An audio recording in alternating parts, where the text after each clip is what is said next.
സാധാരണ പനീർ വെച്ച് ധാരാളം കറികൾ നമ്മൾ ഉണ്ടാക്കാറുണ്ട് അല്ലേ? അപ്പം ഇന്ന് അതിൽ നിന്നെല്ലാം വ്യത്യസ്തമായി ഒരു പുതിയ കറിയാണ് ഞാൻ നിങ്ങളെ പരിചയപ്പെടുത്താൻ പോകുന്നത്.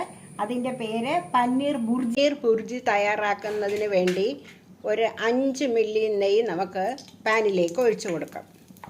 ഇതിലേക്ക് ഒരു നുള്ളി ജീരകവും ഇട്ട് കൊടുക്കാം. ഒന്ന് ഫ്രൈ ആയ ശേഷം ഫ്രൈ ആയി കഴിഞ്ഞു.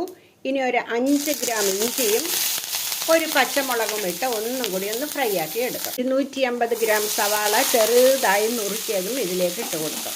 ഇതും ഒന്ന് നന്നായി വഴറ്റിയെടുക്കാം. നന്നായി വഴറ്റിയെടുത്തു.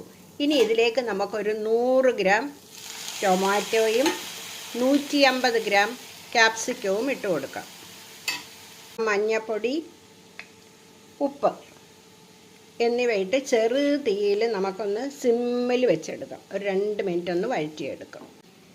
ടൊമാറ്റോയും ക്യാപ്സിക്കവും എല്ലാം നന്നായി വഴറ്റിയാണ് എടുക്കേണ്ടത്. ഇതിലേക്ക് ഒട്ടും നമ്മൾ വെള്ളം ഒഴിക്കുന്നില്ല കേട്ടോ. വെള്ളമൊന്നും വേണ്ട.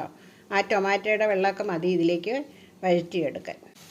1 സ്പൂൺ മല്ലിയും മുളകും കൂടി പൊടിച്ചത് ഇതിലേക്ക് ഇട്ട് കൊടുക്കാം.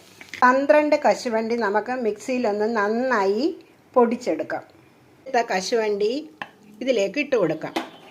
ഒപ്പം തന്നെ കുറച്ച് ഗരം മസാലയും കൂടി നമുക്കിതിലേക്ക് ചേർക്കാം. വീണ്ടും നമ്മളൊരു ചെറിയ തീയിൽ 1 മിനിറ്റ് നമുക്ക് വെച്ച് കൊടുക്കാം. 200 ഗ്രാം പനീരാണിത്. ഇത് നമുക്ക് കൈകൊണ്ട് നന്നായി ഉടച്ച് ഈ കറിയിലേക്ക് ഇട്ട് കൊടുക്കാം. പൊടിച്ച പനീർ, 1 സ്പൂൺ ടൊമാറ്റോ സോസ് എന്നിവയിട്ട് ഇളക്കി കഴിയുമ്പോൾ നമ്മുടെ പനീർ ബുർജി തയ്യാറായി കഴിഞ്ഞു. നല്ല ടേസ്റ്റാണ് കേട്ടോ. എല്ലാവരും ഉണ്ടാക്കി നോക്കണേ. ഇത് കാണുന്ന മക്കളുമാർ അമ്മയോട് പറയണം കേട്ടോ ഇതേമാതിരി ഉണ്ടാക്കി തരാൻ. അപ്പോൾ നമ്മുടെ പനീർ ബുർജി തയ്യാറായി കഴിഞ്ഞു. നന്നായിട്ടൊന്നും കൂടി ഇളക്കണം കേട്ടോ. 2 മിനിറ്റ് ഇളകി കഴിയുമ്പോഴാണ് കറക്റ്റ് ആവണം. പനീർ ബുർജി തയ്യാറായി കഴിഞ്ഞു. എല്ലാവർക്കും ഈ പനീർ ബുർജി ഇഷ്ടമായിട്ടുണ്ടാവും അല്ലേ?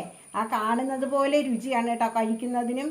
അപ്പോൾ എല്ലാവരും ഈ പനീർ ബുർജി തയ്യാറാക്കി നോക്കുക. ചാനൽ കാണുക, സപ്പോർട്ട് ചെയ്യുക. Thank you. എല്ലാവർക്കും ഒരു നല്ല ദിവസം ആശംസിക്കുന്നു. നന്ദി, നമസ്കാരം.